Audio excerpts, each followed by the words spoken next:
crossovers are a more difficult ask of editorial because there's so much coordination beyond just, you know, Superman's going to fight Lex Luthor this month and next month and every month afterwards. I think there's more pitfalls doing crossover kind of material because of that coordination. So the ones that are successful, like Crisis and Secret Wars, and I think Zero Hour was pretty successful because, you know, it was Dan writing and drawing it. Those are real high watermarks, and a lot of the rest of them are kind of forgettable because they are more difficult to pull off. Yeah. So, in your mind, what are the elements for a successful crossover? If you had to do one, how do you do it right? Actually, it's kind of funny because for those of you who don't know, I do a series at Ahoy Comics called The Wrong Earth. And The Wrong Earth is essentially a crossover story between two different versions of Batman. Not Batman, but you know, Batman analogs, Dragonfly Man and Dragonfly. So I think a lot of it's written by Tom Payer. Very good. Yes, and it's one of the best. I mean, I have copies. You guys want to come down in 112? Yeah, I still have a few copies left. If you want to check it out.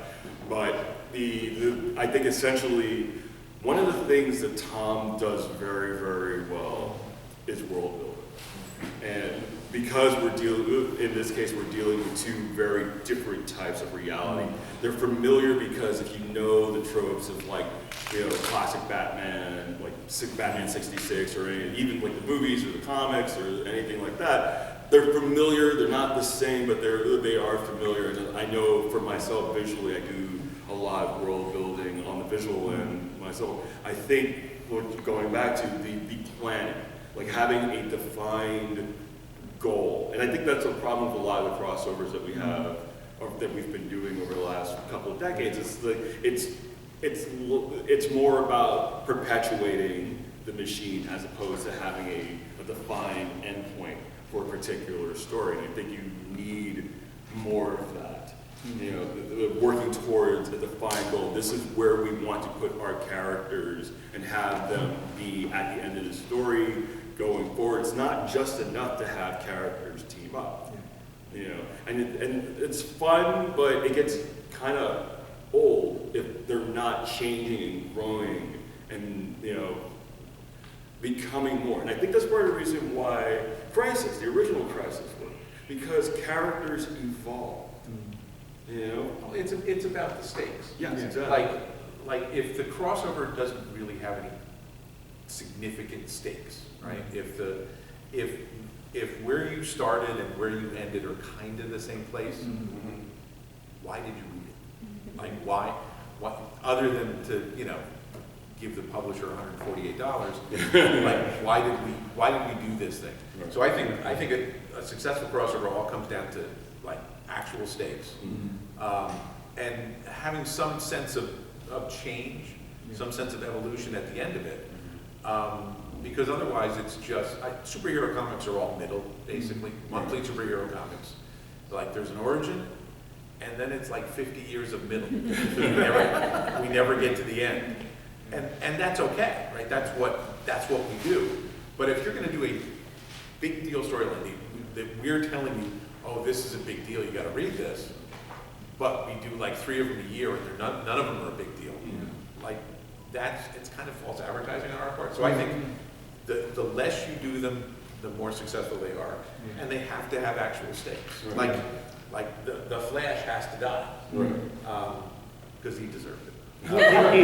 It's that or you go somewhere very different with the story. So for that, another one that I was involved with, which I thought was incredibly successful, was the Age of Apocalypse on the X books, because we were giving people a glimpse of what if everything goes horribly wrong. What if this is a twisted, dark world where, you know, these characters are cannon fodder and they've lost, basically. But again, that goes back to my point what I was saying before. For that story, there was a defined ending. Exactly. Like you knew that this was literally the end of the world. So I mean, that worked incredibly well. The other thing I was involved with on a smaller scale, within Vertigo, we did a crossover between Fables and The Unwritten. And the reason work so well is, although the initial idea of bring your two worlds together came from Shelley, from the editor, but the actual what the story would be came from us. And what was nice about it is that Bill Willingham, my writer, was in Minnesota, and so was Peter Gross, who was the artist on Unwritten, and Mike Carey, the writer on Unwritten, and I were both in London. So basically, we kind of like switched it up in that we had separate meetings where we would brainstorm, knowing our each other's books really well, and then brought those two sets of ideas together so that all of us within the team had built a story that we felt would be really special. And again, it was similar to The Age of Apocalypse. It was that it gets to give people a glimpse of a world where everything has gone badly wrong, and basically this world is on the brink of destruction. And let's give people a glimpse of how bad things could get, because I think it also then raises the stakes for how you feel about those characters when they're able to get back to their own reality, because you're aware of the calamities that could be waiting for them if they make a wrong choice. I think bringing the stakes back in is really important, because it's very easy to kind of feel like, well, nothing really matters in these fantasy worlds because the character will die, but magically they're back again 5 months later. You want something that feels like, genuinely could all be dead next year, and this could be the end of it. So, Ron, you had said before that if the character starts here and ends here, it's not worth doing. Yet, since 1976, when Superman met Spider-Man, the companies have done crossovers. So how do you make those successful when you can't change the characters from these two different companies?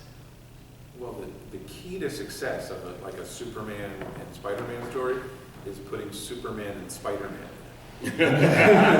No, but, you've done a number of these. Yeah.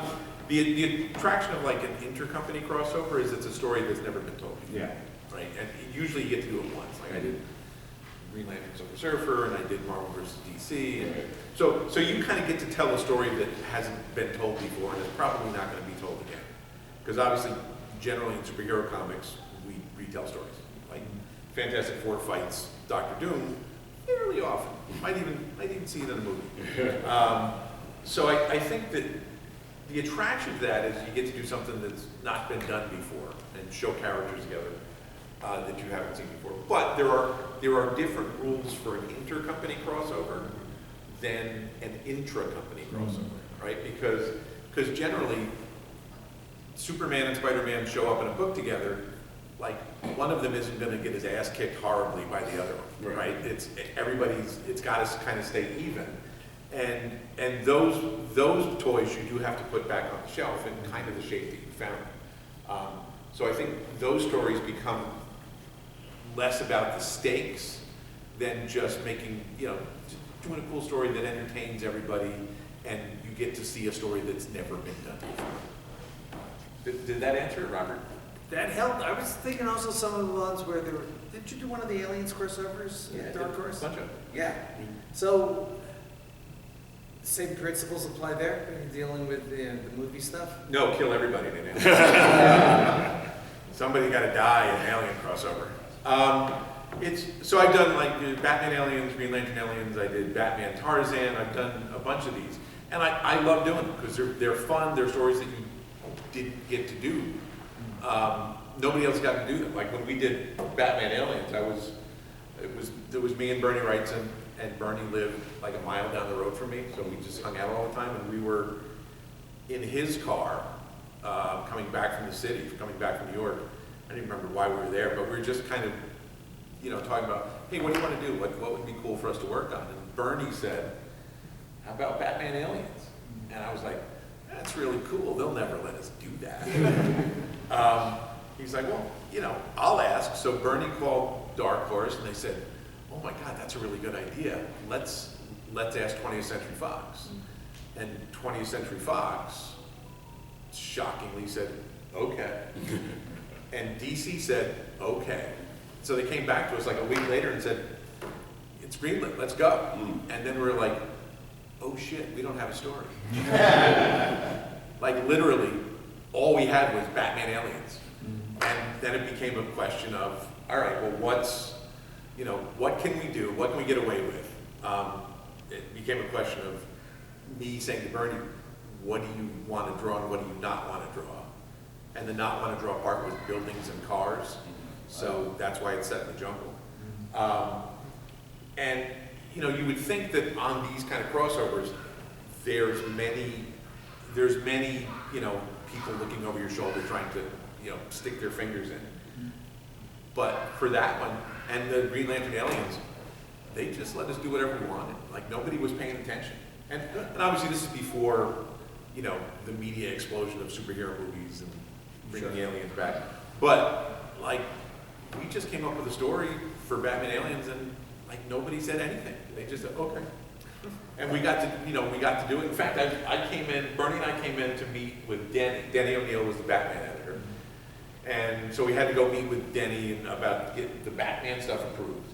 And we went to Denny's favorite Indian restaurant. We always ate with Denny. And we sat there and had lunch and just talked. And the story was never mentioned. We just talked about other stuff. And then the bill comes and Denny gets out the Warner Brothers credit card and pays the bill. And Bernie and I are thinking like, what the hell? We're not, like, what are we gonna, and then he goes, oh yeah, that Batman Aliens thing. You guys know what you're doing, it's fine. That is so Denny. Now, before we move on, I do want to tell my favorite intercompany crossover story that never happened. Sorry.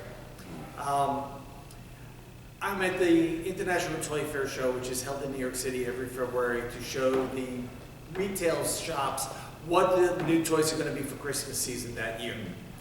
And I'm wandering the show and I see the Teenage Mutant Ninja Turtles dressed up as the Star Trek crew. Kirk, Spock, McCoy, and Scotty. And I said, holy crap, they're going to let that happen. So I come back to DC and I get permission to ask Paramount Pictures, can we do Superman Star Trek?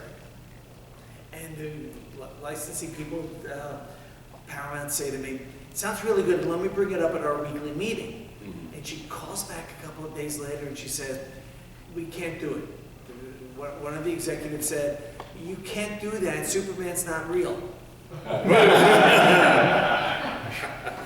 What'd you do with the body? And then about 2 years later, I got so mad because the license had moved to Marvel and they got to do Star Trek X-Men. Right. I was like, sorry. Well, X-Men are real, so. Yeah. Anyway, with the time we have left, let's do some questions before I ask our name things to the panel. Anything you guys on your mind about crossovers, about the process? Or not crossovers? No? In the back. So we've all talked about crossover fatigue and all of that. Yet they keep happening. Right. Obviously. What can you tell us about the numbers? How are these things making enough money, really making enough money to justify the publishers continuing to do, and like how much so? Apparently. I mean, we're not privy to that kind of information, but obviously they keep doing it because it is making enough money to cover the rent. Right. Yeah, like everybody bitches about crossovers, right? The creators, editors, the audience, retailers, but you buy them. So in some ways we are the architects of our own misery, right? We do this stuff and everybody's like, oh man, we got to do another one of these things. Yeah. But there was always a they sell. guaranteed bump every But year. they sell. Everyone will do. I also think that it kind of fits in with the nature of how books tend to run these days. In the past, teams tended to hang around a lot longer. You would feel more territorial about your property, and you would be sort of nursing them through a year or two of stories. These days, it feels like teams are formed and then separate within 5 or 6 months, or sometimes even less. And so, having these kind of events which allows you to kind of say, okay, on the back of this, we kind of reboot things a little, and then the new team comes in straight after that in order to, show you the new direction for that character. is I guess quite inviting. It sort of gives you that constant opportunity to reset everything. And that's a sales bump too. Yeah. Like, oh, new team. Yeah. And I think it used to be sort of new team jump on, and now it's new team, new number one Yeah. jump on. Right. Again, we don't have that many tricks in comics, but man, the ones that we do have, we do them over and over again.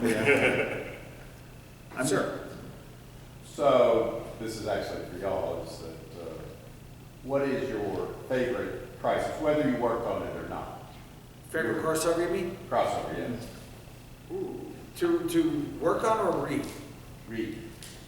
I mean, I still love Crisis on Infinite Earths. I felt that was so beautifully done, and you know, and George's work on that was so gorgeous to look at. That you know, it's one I still go back to and leaf through and enjoy.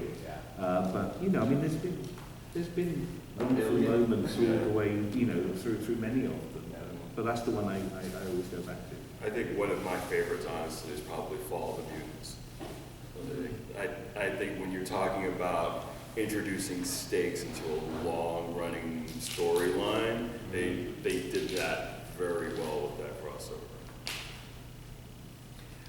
You know, I'm thinking back, and there are lovely moments, but I will identify stuff I did not work on. And for me, I think it was the Final Night crossover, because the heroes as well as the supporting players had to deal with the sense of their own mortality if the sun could not be restored. And, you know, Earth was, everyone on Earth was threatened. Yeah. And at that point, when Lex Luthor was asked to make the ultimate sacrifice, he refused.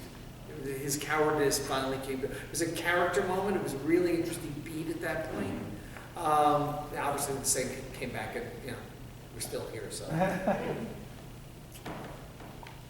I heard some of the crossover issues of that Final Night. They were great. I honest to God don't know.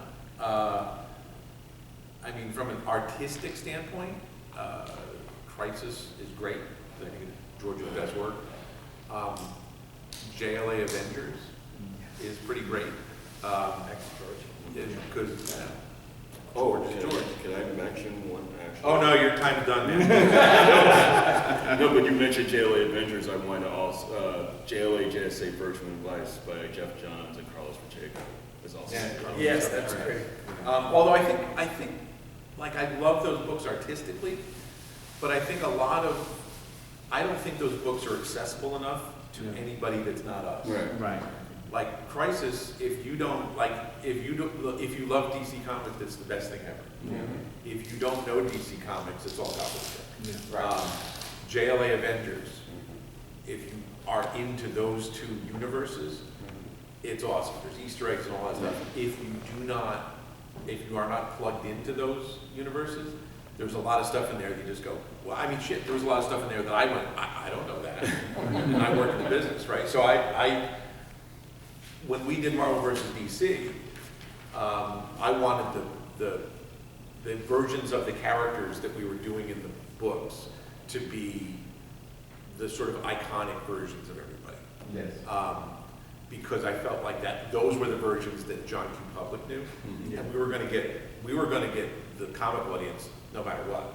Ultimately, the decision was made to let's do the characters as they are right now. So Thor has a weird-looking Mike Deodato costume, and you know, Aquaman's got a hook for a hand, and because the genesis of that project was to bring people back into comic shops.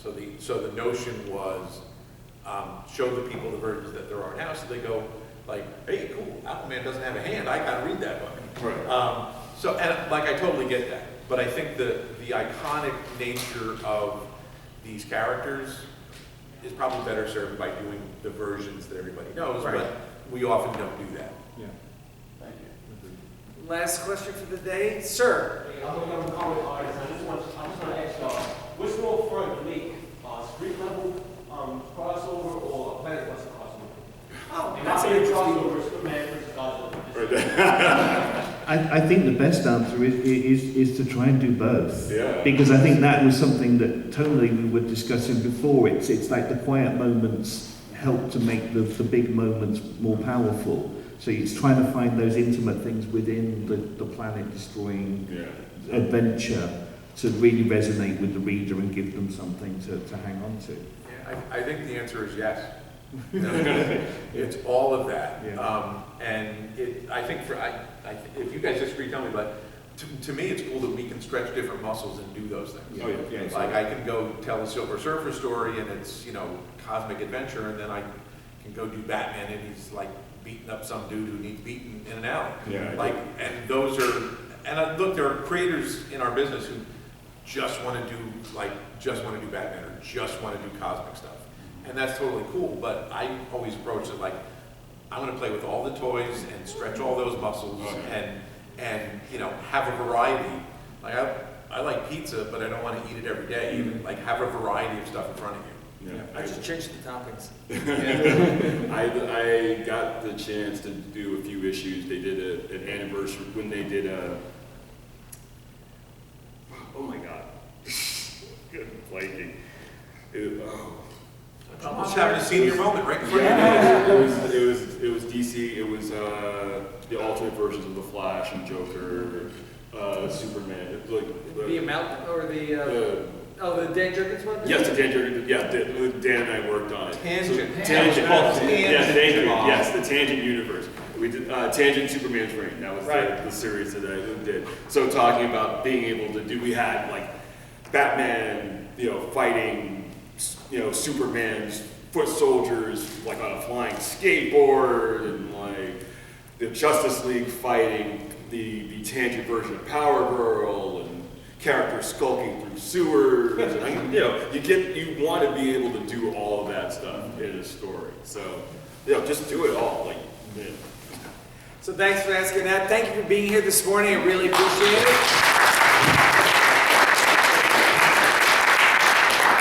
TJ, can I ask you to take the obligatory panel shot? I cannot believe I had such a brain fart. Stepped it on the stage. I forgot my costume.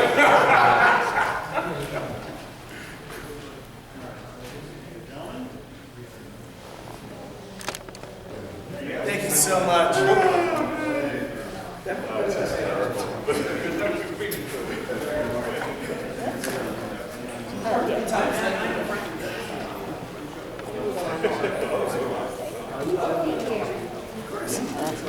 This one actually takes photos too. It's yours.